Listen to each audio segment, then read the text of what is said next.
వాళ్ళు తెలియజేయాల్సిందిగా కోరుతున్నా అధ్యక్ష.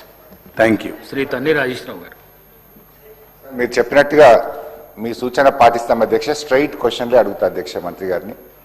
అధ్యక్ష, మొన్న గవర్నర్ గారి ప్రసంగంలో మహిళలకు 9,200 కోట్ల రూపాయలు ఆదా అయిందని చెప్పారు అధ్యక్ష. మరి 9,200 కోట్లు రాష్ట్ర ప్రభుత్వం ఆర్టీసీకి చెల్లించిందా, చెల్లించలేదా? ఒకవేళ బకాయి ఉంటే ప్రభుత్వం ఎంత బకాయి ఉందో మంత్రి గారు చెప్పాలి. Question number 1. క్వశ్చన్ నెంబర్ 2 అధ్యక్ష, ఆర్టీసీ లాభాల్లో ఉందా, నష్టాల్లో ఉందా?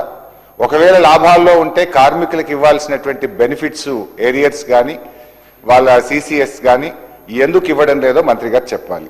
3వది అధ్యక్ష, కొత్తగా మరి పిఆర్సీ డ్యూ ఉన్నది 3 ఏళ్ల నుంచి.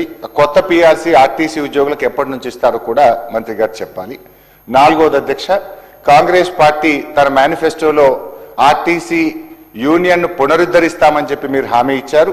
ఎప్పట్లోగా యూనియన్ పునరుద్ధరిస్తారో మంత్రి గారు సూటిగా సమాధానం చెప్పాలి. 5th క్వశ్చన్ అధ్యక్ష, గత బీఆర్ఎస్ ప్రభుత్వం ఆర్టీసీ ఉద్యోగులను ప్రభుత్వ ఉద్యోగులుగా గుర్తిస్తూ మేము ఆనాడు గెజిట్ కూడా నోటిఫికేషన్ చేయడం జరిగింది. మరి వాళ్ళను డేట్ ఆఫ్ అపాయింట్మెంట్ ఎప్పటి నుంచి వారిని ప్రభుత్వ ఉద్యోగులుగా గుర్తిస్తారో కూడా మంత్రి గారు సూటిగా చెప్పాలి. లాస్ట్ క్వశ్చన్ అధ్యక్ష, మరి చాలా నియోజకవర్గాల్లో చాలా డిపోల్లో, ఈవెన్ నా సిద్దిపేట డిపోలో కూడా బస్సుల సంఖ్య తక్కువగా ఉంది.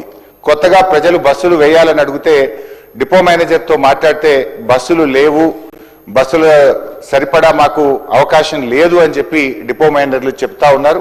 ట్రాఫిక్ అనుగుణంగా కొత్త బస్సులు ఇచ్చే ఆలోచన ఏమైనా ఉందా? మరి ఇప్పటికే టైం అయిపోయినటువంటి బస్సులను కొత్త బస్సులతో రిప్లేస్ చేసే ఆలోచన ప్రభుత్వానికి ఏదైనా ఉందా? మంత్రి గారు సూటిగా సమాధానం చెప్పాలని మీ ద్వారా కోరుతున్నాను. గౌరవ మంత్రి గారు. సార్, వారు అడిగినటువంటి ప్రశ్నల్లో ముఖ్యమైనది తదుపరి గౌరవ ఇతర సభ్యులు అడిగిన 1955 క్వశ్చన్లు ఉన్నాయి. వాటన్నిటిని ఆ సందర్భంలో ఆన్సర్ చేస్తాను. కానీ నేను రాజకీయ విమర్శ చేసుకోలేదు.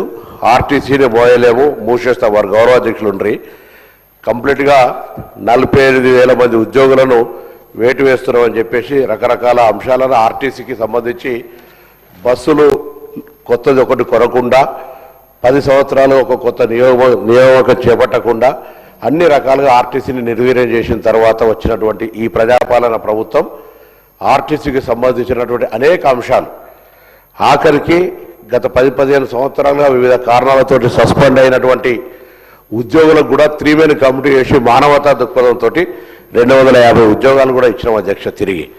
అంతేకాకుండా కారుణ్య నియామకాలు చేపట్టడం కావచ్చు, దాదాపు 2,700 కొత్త బస్సులు కొనడంతో పాటుగా వారు చెప్తున్నట్టుగా 15 సంవత్సరాల పైబడ్డ బస్సులన్నీ కూడా రిప్లేస్మెంట్ చేస్తూ ఉన్నాం.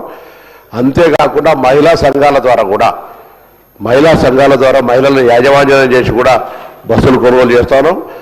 మహిళలు బస్సుకు సంబంధించినటువంటి ఉచిత బస్సు తర్వాత కొంత డిమాండ్ ఉన్నమాట వాస్తవం. ఇప్పటికే అనేక కొత్త బస్సులు ఈవెన్ హైదరాబాద్ నగరంలో కూడా కొత్త రూట్లను ఇంట్రడ్యూస్ చేస్తూ ఉన్నాం. గౌరవ సభ్యులందరూ కూడా ఆర్టీసీకి సంబంధించినటువంటి బస్సులు డిమాండ్ చేస్తూ ఉన్నారు. ప్రభుత్వం దానికి అనుగుణంగా ఇటీవల జరిగిన రివ్యూలో కొత్త బస్సుల కొనుగోలుకు సంబంధించి కానీ లేదా ఈ మధ్య కేంద్ర ప్రభుత్వం తీసుకున్నటువంటి PM E-డ్రైవ్ కింద మరి ఎలక్ట్రికల్ బస్సులు తీసుకున్న అంశానికి సంబంధించిన విషయం లోపల కూడా సానుకూల నిర్ణయం తీసుకొని ఆర్టీసీ కార్మికులకు సంబంధించిన జీతభత్యాలు ఇష్యూ కావచ్చు, వాళ్ళు గతంలో బకాయిలు పెట్టిన PF ఇతర అంశాలన్నీ కూడా ఒక్కొక్కటిగా నెరవేర్చుకుంటూ వస్తాను. విలీన సమస్య కమిటీ దగ్గర పెండింగ్ ఉంది. గుర్తింపు సంఘాలకు సంబంధించిన ప్రభుత్వం దగ్గర డిస్కషన్ అయ్యేది ఉన్నది. వీటన్నిటికి సంబంధించి ఆర్టీసీ కార్మికుల సంక్షేమం ఈ ప్రభుత్వ లక్ష్యంగా, ప్రయాణికుల సౌకర్యం ఈ ప్రభుత్వ లక్ష్యంగా, ఆర్టీసీని అభివృద్ధిలోకి తీసుకుపోయే విధంగా కార్యాచరణ తీసుకుంటున్నామని మీ ద్వారా గౌరవం ప్రజలిస్తాను. ఇంత స్పష్టంగా 1950 క్వశ్చన్ నెంబర్ సేమ్ దానికి అప్పుడు ఆన్సర్ మళ్ళీ సభ్యుడు అడిగిన దానికి సేమ్ క్వశ్చన్ 1955 ఉంది. ఆర్టీసీ విలీనంకు సంబంధించి ఉన్నది, ఎలక్ట్రికల్ బస్సులకు సంబంధించి ఉన్నది. దీని తర్వాత సేమ్ క్వశ్చన్ ఉంది. నేను అది కూడా చెప్తాను. దీనికి సంబంధించి ఆర్టీసీకి కంప్లీట్గా నెగ్లెక్ట్ చేసి మూసేస్తామన్నటువంటి వాళ్ళు అడుగుతుంటే అందరికి సంబంధించి ఇలా ఆర్టీసీని ఆపరేషనల్ ప్రాఫిట్లోకి తీసుకెళ్తా ఉన్నాము. ప్రభుత్వము తప్పకుండా ఆర్థిక సహకారం అందిస్తుంది కాబట్టి ఇలా ఆర్టీసీ ప్రగతి రథచక్రాలు ముందుకు కదులుతా ఉన్నాయి. ఆర్టీసీ 81% పైన ఆక్యుపెన్సీ రేట్ తోటి ఇలా ఎంటైర్ స్టేట్లో ఒక లైఫ్ లైన్గా ప్రతి పల్లెకి ఇలా మహిళలను తీసుకొని ప్రజలను తీసుకొని చేస్తా ఉన్న సందర్భంగా తప్పకుండా మా బాధ్యత సభ్యులు చెప్పినటువంటి ఇంకా సమస్యలు ఉంటే తప్పకుండా వాటిని 100% పరిశీలన చేస్తాం. సీరియల్